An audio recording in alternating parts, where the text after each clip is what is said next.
Was the greatest disaster in music history staged? A nail through his heel, music stand candles crashing down. And then, at the very first note, his E string snaps. The crowd laughs in his face, but 10 minutes later, they're on their feet and a legend is born. That's the story everyone tells about Niccolo Paganini, the disaster he turned into triumph. But I've read 4 19th century biographies for this episode, and the deeper I went, the less I believed this was an accident. So here's the question I want you to hold on to. What if it wasn't a disaster at all, but the greatest trick anyone ever pulled? This is Classical Untold. Genoa, 1782. Nicolo is born into a poor family, crammed into the narrow back alleys behind the harbor, in a world about to catch on fire. Across the ocean, ordinary people have just overthrown a king and built a new country, the United States of America. France bankrolls the revolution and nearly bankrupts itself in doing so. 7 years later, that debt blows France apart in a revolution of its own, and out of the wreckage marches a young officer named Napoleon. Nicolo arrives right on the hinge between the old world of kings and the new age of revolutions. In Italy? Here's the strange part. There is no Italy. Not as a country, at least. It won't exist for another 80 years. So what even makes these people Italian? Not a flag, not a government. None of that exists yet. It's something older. A shared culture, a common language of art and poetry, a shared faith, and a shared heritage. Day to day, most people actually speak their own local dialect. The one in Genoa is closer to French than proper Italian. But underneath, the deeper culture ties the whole peninsula together. And nowhere does it shine brighter than in music. By 1782, Italian is the single most powerful word in all of music. Italian opera, sung in Italian. Italian singers, Italian violins, a stamp that across Europe simply means the best. So there may be no Italy on the map, but there's an Italy in the ear, and it rules the entire world of music. And this boy, in a Genoa back alley, is about to become its most famous export. The finest violins ever made already existed, and they've been built almost next door. About 150 kilometers from Genoa, roughly 90 miles just over the hills, sits the small town of Cremona, home to the greatest violin makers who ever lived, Amati, Stradivari, and Guarneri. By 1782, the year Nicolo is born, every one of them is dead, but the instrument they perfected is already sitting right there, capable of far more than the world knew, held back by nothing but tradition. 2 centuries of rules with no imagination of what was possible, what counted as proper technique and what simply wasn't done. And here's Paganini's real genius. It wasn't that he played beautifully. Plenty of people played beautifully right inside the lines. It's that he tore the rulebook up. He treated the limits everyone swore by as if they didn't even exist, and pulled sounds out of the violin no one had ever heard before. He'd pluck the strings with his left hand while his right hand kept bowing on one violin, making it sound like 2 players at once. He'd throw the bow so it bounced down the strings in a single rippling slur. He'd coax out whistling ghostly harmonics 2 at a time. Feats the old masters called impossible, or sneered at as cheap trickery. The instrument was already perfect. It took Paganini to show the world what he could really do. So where does a gift like that even come from? It's the question that will shadow Paganini his entire life. And the first answer came before he ever touched a violin. His mother, Teresa, told the story until the day she died. An angel came to her in a dream and granted her wish for her son Nicolo. Not health, not wealth, not a long life. She asked that he becomes the greatest violinist the world has ever known, and the angel gave its word. Your wish is my command. So his story begins with a promise from heaven, and it ends with hell. All of Europe convinced he had sold his soul to the devil. His father, a dock worker who plays mandolin, starts him on mandolin at age 5. By 7, he hands him a violin, and it's as if the instrument was waiting for him this entire time. Within a year, he's writing his own music. His teachers can't keep up. One famous master in Parma hears him sight read a brand new concerto flawlessly and just tells him to go learn something else because there's nothing else for him to learn on the violin. Guys, he's 7 years old. The moment Antonio realizes what his son could become, he stops seeing a talented boy and starts seeing his own way out of poverty. You've heard the famous version of What Comes Next. The father, who locked his son away for hours on end, guarded the door and withheld food whenever his playing wasn't good enough. That story is true. One writer literally titled an article about him, "Father from Hell." But the famous story hides the backdrop, what the city was living through at the very same time. And it gets dark. Napoleon had swept through northern Italy and toppled the centuries-old Republic of Genoa, replacing it with a French-controlled government that took its orders directly from Paris. So by 1800, Genoa is effectively France's, and France's enemies won it back. The Austrian army surrounds the city by land. The British Navy blockades the harbor by sea, and they starve Genoa out for 7 weeks. 30,000 people dead. And while a city starves, the boy is locked in a room with his violin. "Oh, what's that, Nicolo? You're hungry? Play better, then we'll see." And it worked. But it also broke him. By his teens, Paganini can do things on a violin no one else can. But Nicolo paid a heavy price for this virtuosity. His mental and physical health are ruined, and it stays ruined for the rest of his life. By 16, he's drinking. And not the way half of Europe drank back then. He's drinking heavily to numb his pain, the anger of years of being controlled and abused. It's the first sign in the reckless streak that's about to take over his life.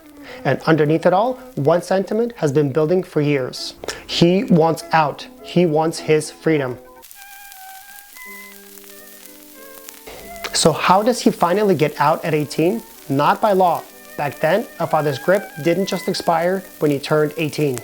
He gets out by working the one angle his father can't refuse. In 1801, a huge music festival is announced in the city of Lucca, 150 kilometers, about 93 miles south of Genoa, pulling players and crowds from all over Italy.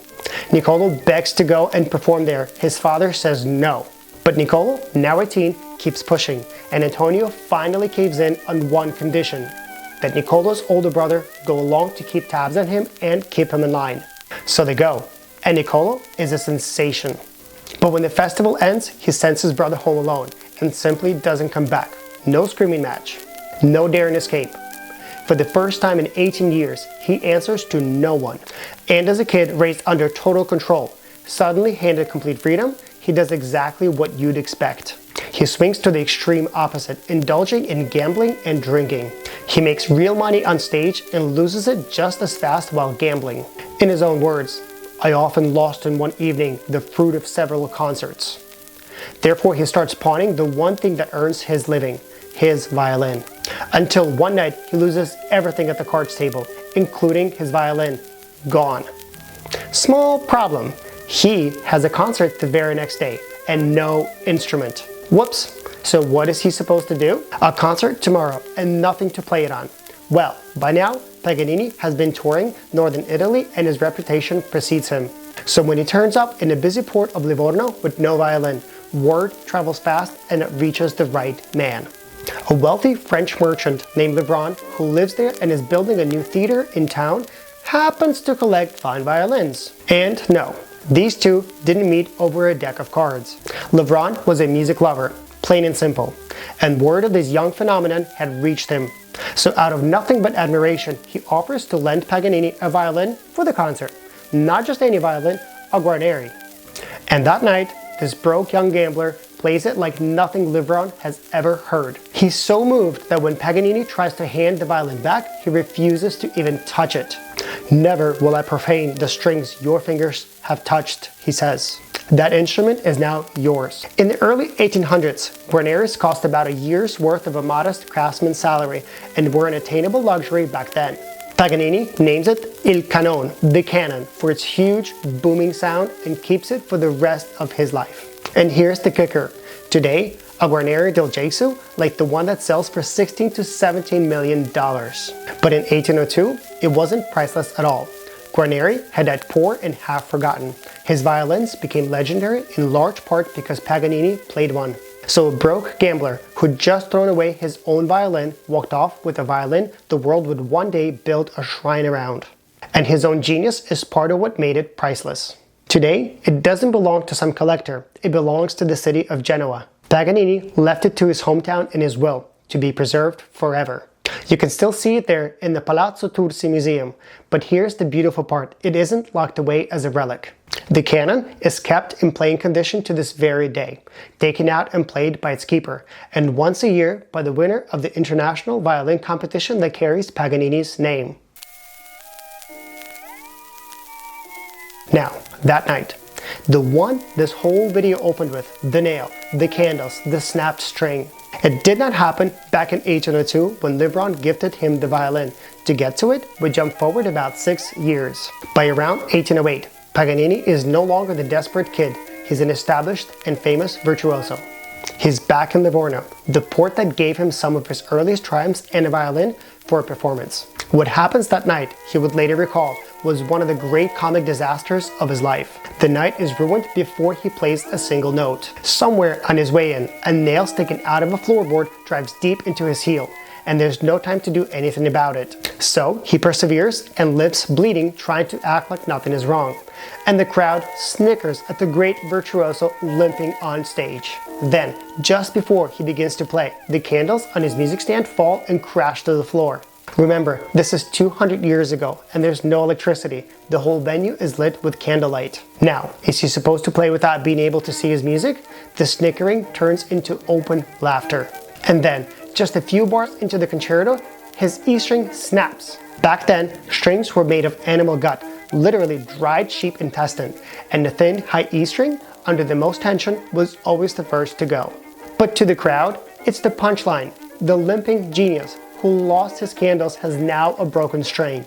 The laughter, in Paganini's own words, turns uproarious. And this is the moment that defines Paganini. He doesn't stop, he doesn't flinch. He plays the concerto through on the remaining 3 strings, arranging the music on the fly, shifting into positions the piece was never written for, positions no one else would dare to go into. And by the final note, the laughter is gone. In its place, a roar. He turned the disaster that could possibly go wrong for a performer and turned it into the most thrilling performance and showmanship that hall and audience had ever heard. And the story raced across Italy. The man who loses a string mid-concert and still plays better than anyone. And now, could this disaster possibly have been staged? An act? Because Livorno wasn't the only time it happened. Years later, Berlin, mid-concerto, another string breaks, and again he finishes on 3 without a flicker. Once is bad luck, twice is a pattern. And then we find out what tricks he's been up to in private concerts. At the court of Lucca, run by Napoleon's own sister Elisa, Paganini starts pulling strings off his violin on purpose. He removes 2 and plays a love scene on the remaining pair. The court is stunned and asks, "Can you play on a single string?" "Certainly," he says, and writes a sonata to do exactly that, performed on Saint Napoleon's Day. Playing on fewer strings wasn't an accident or bad luck. It was his signature showmanship and virtuosity. Sensationalism wasn't invented yesterday. It was a way to differentiate himself from the rest of the crowd, not like his playing needed it. Back to Livorno. For 200 years, the rumor is that he filed his strings to snap on cue. Most historians doubt it, and honestly, the physics are shaky. Gut strings are too unpredictable to time, but he wouldn't need a magic trick. If you put on an old, worn E string for the concert and tune it maybe a little bit higher than normal, right to the edge of snapping. That's not sorcery, that's just a man who understood his instrument better than anyone alive.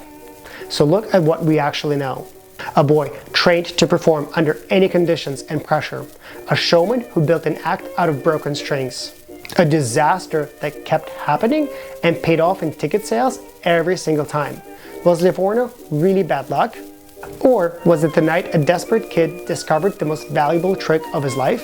Here's what we know for certain. Whatever the truth was, it lit a fuse far bigger than one broken string. Because the audiences across Europe couldn't explain what they were watching. And when people can't explain genius, they reach for the supernatural. His story started with an angel and a dream, and it's about to end with the devil. They began to whisper that no human could play like that Paganini had made a deal. And how the greatest violinist who ever lived became known as the devil's violinist is exactly where we go next.